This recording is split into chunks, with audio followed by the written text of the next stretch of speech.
jamais morrerá. Qual homem poderia fazer isso? Então Jesus é a ressurreição e a vida. Só através de Jesus é que você poderá um dia experimentar da ressurreição. É só através de Jesus que você poderá experimentar a vida eterna. Nunca morrer, ficar para sempre com Deus, em comunhão com Deus. E ele se declara então também, como nós já falamos, o caminho e a verdade e a vida. Lá em João 14,6 ele diz: eu sou o caminho e a verdade e a vida, e ninguém vem ao Pai a não ser por mim. Então ele é o caminho. Você quer saber qual é o caminho para Deus? É Jesus Cristo. Você quer saber qual é a verdade? A verdade é Jesus Cristo. Você quer saber que a vida? Vida é Jesus Cristo. Só se chega ao Pai através de Jesus, só se conhece a verdade através de Jesus e só se tem vida eterna através de Jesus. E ele também diz: eu sou a videira verdadeira. Então ele diz: eu sou a videira verdadeira, lá em João capítulo 15, versículo 1, também versículo 5. Então se declara a videira verdadeira.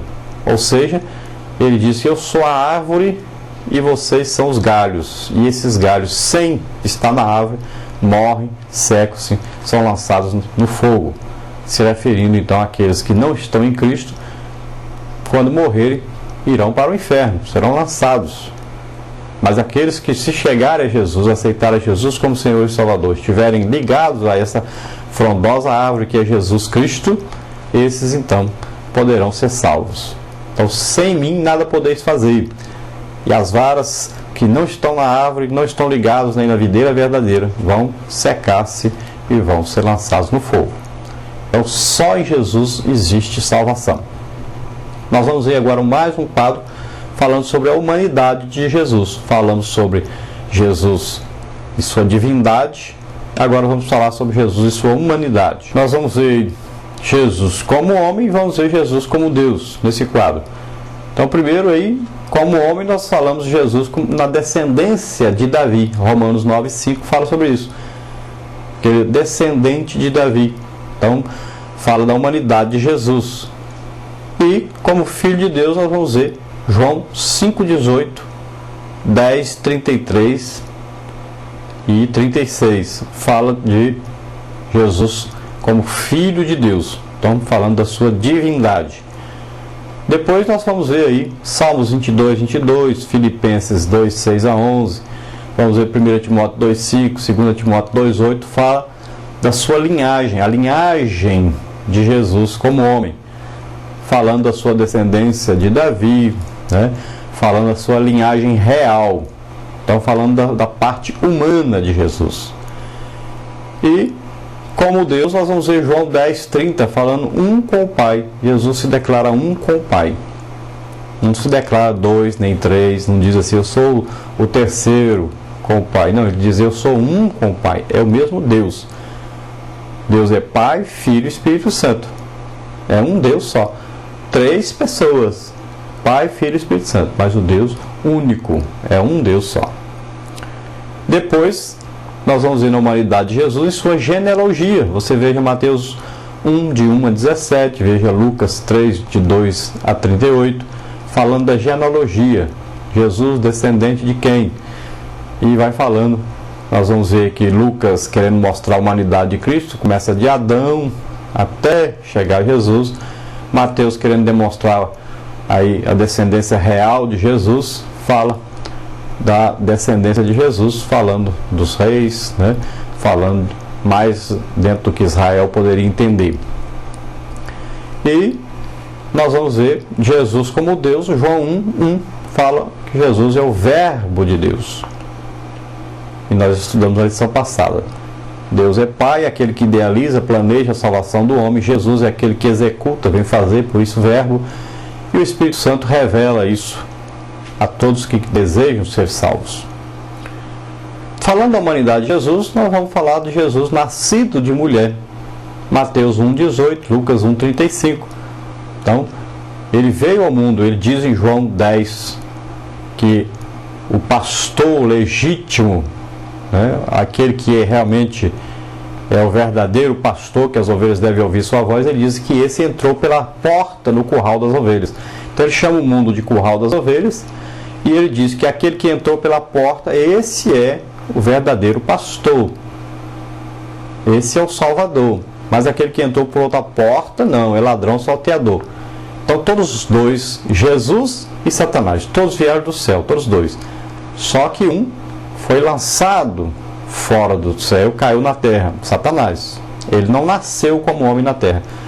Agora Jesus disse, o bom pastor é aquele que entrou pela porta no curral das ovelhas. Como é que nós entramos aqui neste mundo? Através do nascimento físico, através do nascimento de uma mulher.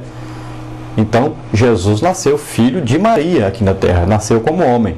Então ele diz, esse que veio ao mundo e entrou pela porta do nascimento físico, este é o bom pastor. Esse dá a vida pelas suas ovelhas. Esse é o Salvador. Então, a esse as ovelhas devem ouvir a sua voz. Então, Jesus nasceu de Maria.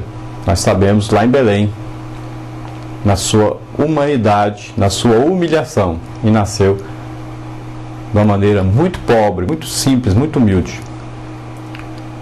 Então, Jesus como Deus, nós vamos ver que ele é verdadeiro Deus e a vida eterna. Você vê a 1 de João 5,20 falando sobre isso.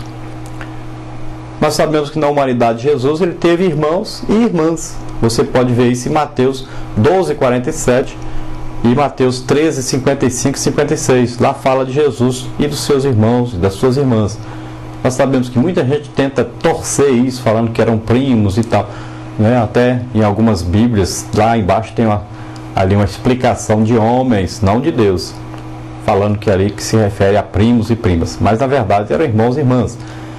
Você pode ver que Jesus nasceu de Maria e a Bíblia diz que José não conheceu Maria, que esse conheceu aí, se referindo até a um ato sexual com Maria, e diz até que concebeu seu filho e deu-lhe o nome de Jesus. Então até aí, até Jesus nascer, realmente Maria ainda não tinha tido um ato sexual com seu esposo. Mas daí para frente, se você raciocinar bem, Deus não faria isso. Deus não obrigaria Maria a ser virgem o resto da vida, a não ter um relacionamento com seu esposo. Não. Deus é que inventou o casamento, é o criador do casamento. Ele não poderia ser contra a sua própria palavra. Eles tiveram daí para frente.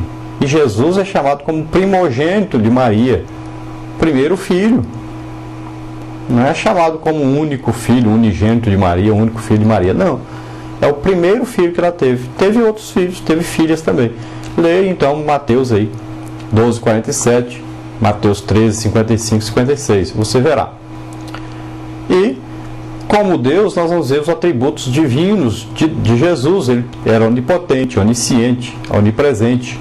Você pode ver isso em Mateus 18, 20, 28, 18, 20. Aí João 21, 17, Hebreus 13, 8. Fala então dos atributos de Jesus. Jesus é Deus. Como homem também, nós podemos ver que ele sentiu sono, fome, sede, cansaço, como qualquer outro homem. Veja Mateus 21, 18, Marcos 4, 38, João 4, 6, aí João 19, 28. Tudo fala dessa humanidade de Jesus. Fala de Jesus sentindo aí sono, sentindo fome, sentindo sede, sentindo cansaço. Você veja João 4, aí, por exemplo, Jesus sentado à beira do poço. Lá diz que estava cansado, estava com sede. Depois, como Deus, podemos ver o poder de Jesus sobre a natureza, sobre o pecado, sobre as enfermidades, sobre o inferno, sobre a morte. Veja Lucas 24, 19, Atos 2, 22, etc. Se você ler em Apocalipse, você vai ver que Jesus venceu a morte, o inferno, tomou as chaves do inferno, da morte de Satanás, ou seja, o poder sobre a morte, sobre o inferno. Jesus é agora o governante de tudo isso. Então, ele é Deus. E ele diz, quando ele ressuscita, ele chega para os apóstolos, seus discípulos, e diz: todo o poder me foi dado no céu e na terra. Ele fala, se referindo agora que antes ele já tinha, mas agora se referindo como homem que ressuscitou. E Deus lhe entregou todo o poder sobre a terra, sobre